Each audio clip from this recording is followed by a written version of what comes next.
esgotamento, cansaço, desânimo irritabilidade e ansiedade. Esses são um dos principais sintomas da síndrome de burnout que vem afetando não só os trabalhadores, como também os estudantes.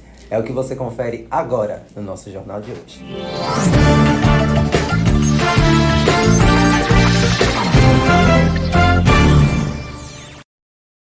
Boa noite. Boa noite.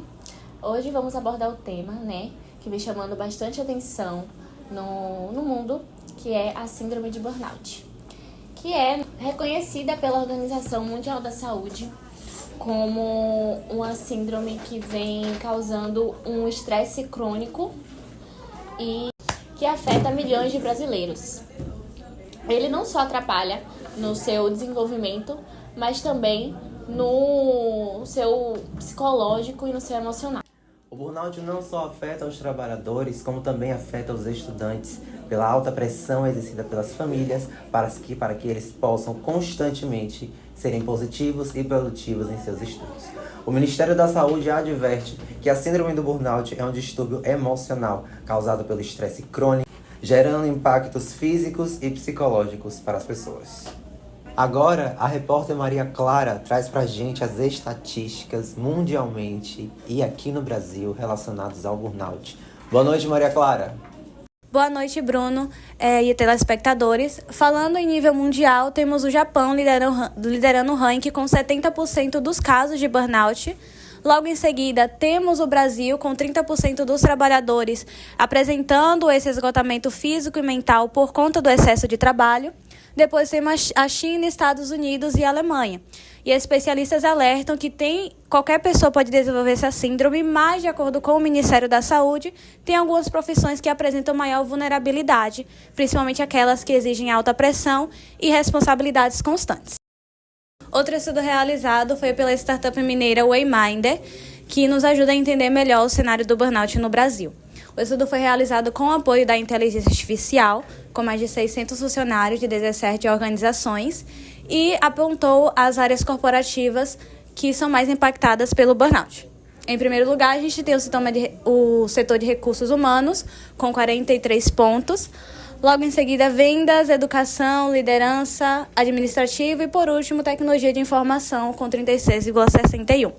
E o CEO da Wayminder informou que os resultados acima de 30 pontos já indicam o estágio moderado da doença, e o alerta é para que empresas e trabalhadores intensifiquem o monitoramento das emoções e adquiram estratégias capazes de diminuir esses índices. Outro estudo realizado foi pela McKinsey & Company, realizado em mais de 15 países, que revelou que o ambiente tóxico de trabalho é o principal fator relacionado a resultados negativos a trabalhadores, e isso inclui sintomas de burnout. Na pesquisa foi apontado que os trabalhadores que são expostos com frequência a esse tipo de ambiente tóxico têm quase 8 vezes mais chances de desenvolver o burnout, e já aqueles que já têm o sintoma do burnout têm 6 vezes mais chances de relatar a intenção de pedir demissão nos 3 a 6 meses seguintes. Outra questão em relação ao afastamento do trabalho por conta da síndrome, que somente em 2023 o número de casos foi de 421, foi o maior número registrado em 10 anos.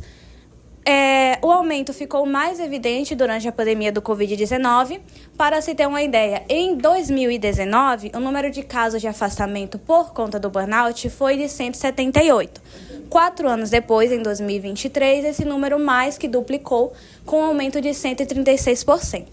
Esse gráfico ele mostra a comparação de uma década, de 2014 a 2023, e alerta um aumento preocupante, porque foi quase 1000% de aumento de afastamentos do trabalho por conta do burnout.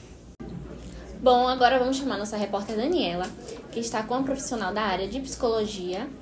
Boa noite, Daniela. Boa noite, Ingrid e todos os telespectadores. A nossa redação convidou a psicóloga Georgiane para explicar as diferenças entre a síndrome de burnout, depressão e ansiedade. Sou Georgiane, sou psicóloga e venho para falar brevemente sobre burnout e estresse, e burnout e ansiedade. O estresse, ele é uma resposta natural do corpo né, diante de um desafio ou de uma situação de grande esforço emocional. Algo que é temporário e que é possível ser resolvido quando a situação também estiver resolvida. Então, os sintomas do estresse, eles são aliviados, eles passam quando a situação ela é resolvida. Isso no caso do estresse. Já o burnout, que é uma síndrome, né, uma síndrome que ela está ligada, né, ao estresse e muito ligada ao estresse no trabalho, né, diante de algumas situações que ocorrem no trabalho e que diante de demandas de cobrança, de uma grande produtividade, de excesso de trabalho, né? Essa pessoa, ela chega a uma exaustão profunda. No burnout, não adianta apenas a pessoa se afastar, né, do trabalho, férias ou descanso. Isso apenas não consegue resolver essa questão. A ansiedade, ela pode vir por uma predisposição genética, ela pode vir por eventos traumáticos, e também um estresse crônico. Então, é bem possível que a questão do burnout, ela venha a gerar uma ansiedade. Sendo assim, os três, eles são problemas de saúde, né, que precisam, de fato, de atenção, precisam de tratamento correto, precisa de um acompanhamento com o psiquiatra, acompanhamento com o psicólogo. Obrigada, Daniela, por trazer essas informações super importantes, né, vinda de uma profissional da área e qualificada. Você sabe identificar quais são esses sintomas? O que a população deve fazer para mitigar esses problemas? Nossa repórter Beatriz Suene está ao vivo agora e trará mais detalhes sobre essa informação pra gente. Boa noite, Beatriz. O que você traz pra gente? Olá, Bruno. Boa noite. Hoje estou aqui com as meninas convidadas, Karen e Amanda. Elas vão compartilhar conosco, né, a experiência do dia a dia que elas têm com o transtorno do burnout.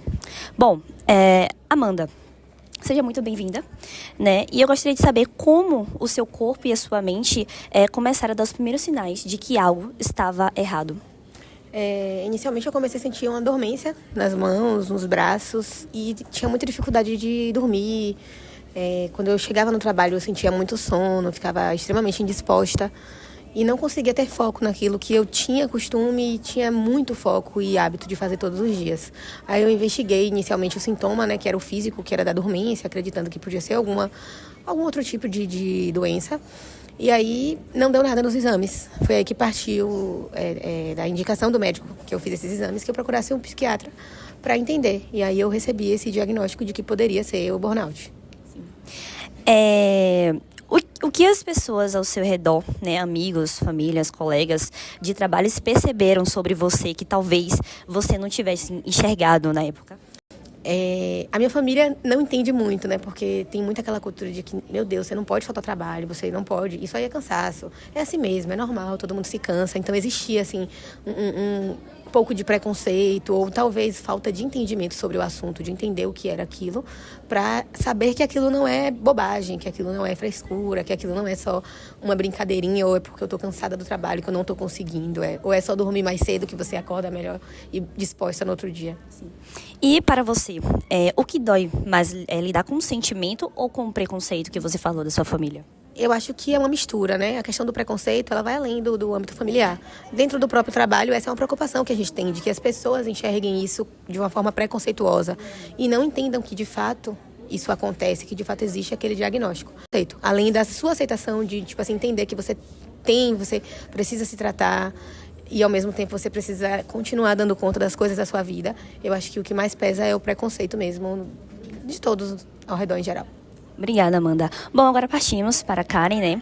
E Karen, conta pra gente, né, como você pode descrever o momento ou alguma situação em que você percebeu que o estresse no trabalho estava se tornando algo mais sério. Houve algum ponto de virada para você? Então, boa noite. Um ponto de virada para mim foi quando, nas noites de sono, eu acordava gritando, né? Comecei a ter pesadelos noturnos com quando eu estava, né, com os sintomas do burnout e não sabia ainda. Então eu acordava gritando, e quem mora comigo, né, sempre me acordava, falava que era só um sonho e tal. E os meus sonhos eram com base no meu trabalho. Então eu sonhava com as pessoas do meu trabalho, com situações de trabalho. Então eu acho que esse foi o meu ponto de onde a chave virou, de que eu precisava procurar ajuda. Bom, e aí eu faço uma pergunta para vocês duas. Vocês poderiam me dizer se existe alguma habilidade, né, ou estratégia que vocês aprenderam que foi transformadora para a vida de vocês? Existem algumas coisas que eu desenvolvi no dia a dia. Por exemplo, foi até sugestão da psicóloga no período, que é, durante a rotina, durante a semana, tentar pelo menos em alguma noite ou algum dia sair para almoçar num lugar diferente, para fugir um pouquinho daquela quebra, daquela coisa engessada de você ter que, eu, por exemplo, trabalho com meta, né, de passar o dia inteiro dentro daquele ambiente que te cobra, que exige de você fazer algo diferente do convencional no dia a dia. E para você, Karen? Eu concordo com a Amanda. Eu aprendi a separar. O que é de trabalho, fica no trabalho. O que é de casa, vai para casa. Entender que a demanda do trabalho, uma hora acaba. E minha vida continua. Então, eu não vou levar isso, né? Então, essa foi a estratégia que eu comecei a usar. Muito obrigada, menina. Então é isso, Bruno. Eu espero que o relato das meninas possam ter contribuído para o melhor entendimento dos nossos telespectadores. Obrigado, Beatriz, e obrigado também às pessoas que trouxeram os seus relatos. Essas e outras notícias você acompanha no nosso site, Jornal no Âmbice, e nas nossas redes sociais. Um excelente fim de semana. Boa noite.